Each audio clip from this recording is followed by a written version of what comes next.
Anda masih bersama kami dalam seputar iNews Sumsel. Badan Pengawas Pemilu OKU melakukan pemeriksaan dan pemanggilan terhadap Sekda OKU Darmawan Irianto dan 4 pejabat lainnya pada Jumat siang. Pemeriksaan ini terkait dugaan Sekda tidak netral menghadapi Pilkada OKU.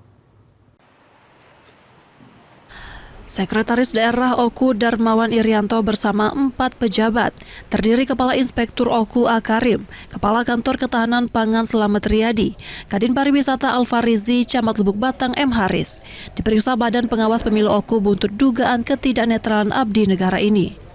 Pemeriksaan terkait kehadiran pejabat ASN di acara Grass Track yang disebut-sebut disponsori salah satu calon bupati dan calon wakil bupati OKU 2024 YPN-YSS.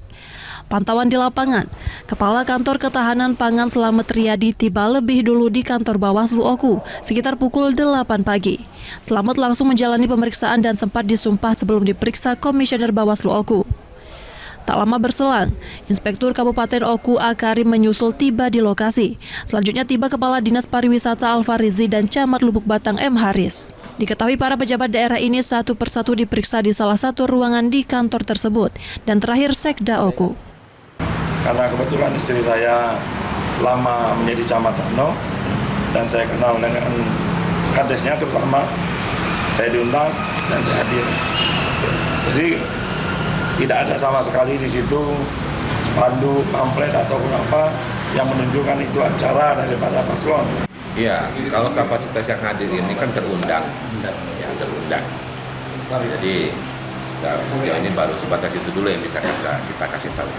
Undangan dari siapa, Pak? Ya itu terundang dari lembaga Karang Taruna, itu dulu yang kita kasih tahu. Jadi nanti kita kan masih pendalaman,